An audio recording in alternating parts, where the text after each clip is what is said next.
Anything is possible. Anything is possible. That's not really true, is it? And perhaps we should examine what that means, and perhaps we should examine why we believe it. We live in a hard world. We live in a world of constraint, of choices which have discernible and very clear trade-offs. Ones where you're probably going to get hurt in some way, though different, either choice you make.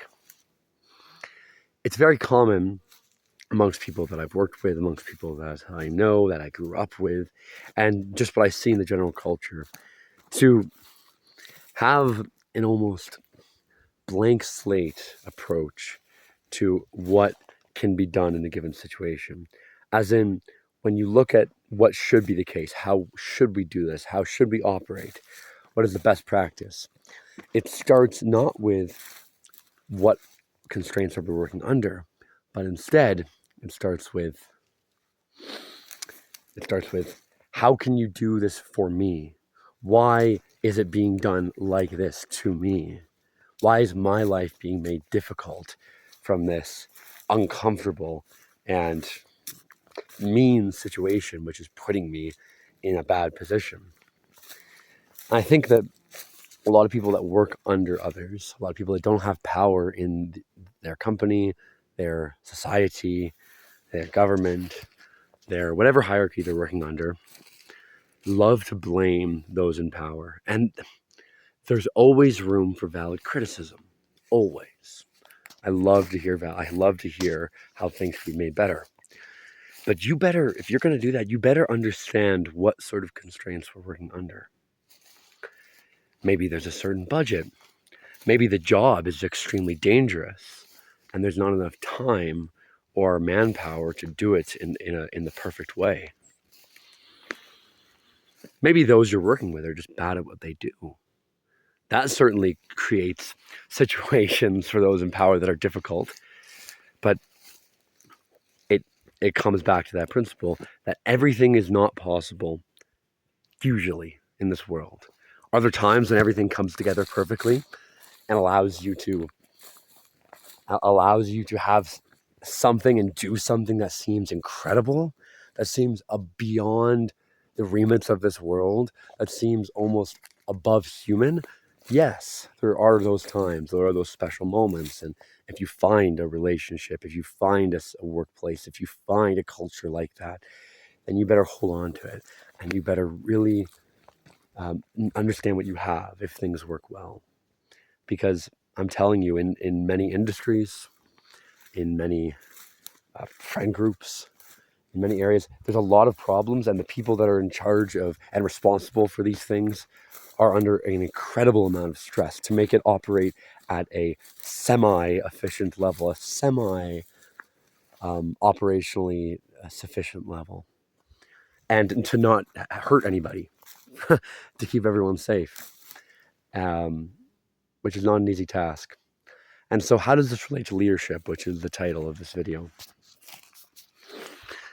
I think great leaders, great men, great women too, but great leaders in a group will give off a level of competence and of confidence in their energy that signals and communicates to the others that their actions, even if they're not leading to perfect results, are going towards the best possible outcome. They don't have the great leaders don't need to explain it in words. They don't need to explain themselves saying, I'm doing this because this is the situation I'm operating in.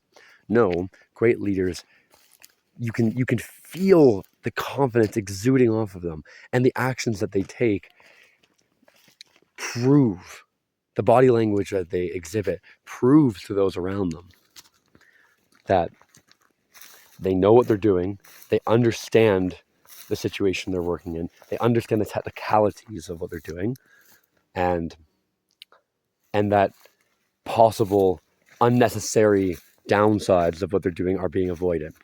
Great leaders will have below them people that don't complain.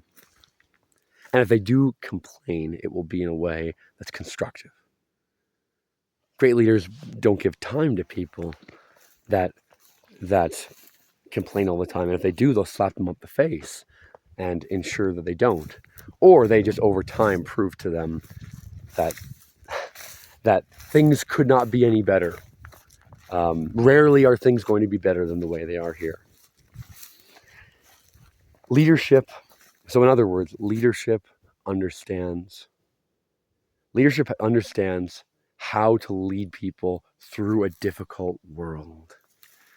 Leadership understands the challenges that are out there in all places and understands how to pull together the team and understands the units that make up the team.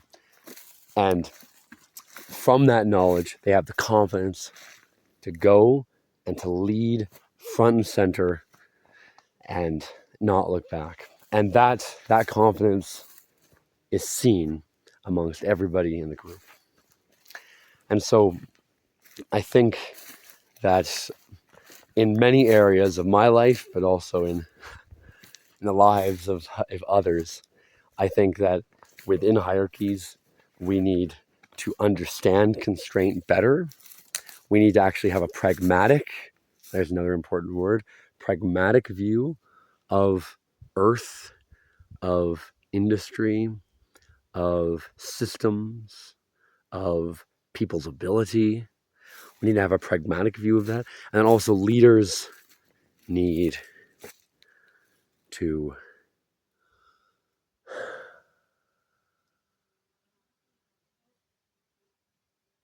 exude their special energy. So, leadership and pragmatism. Leadership and pragmatism.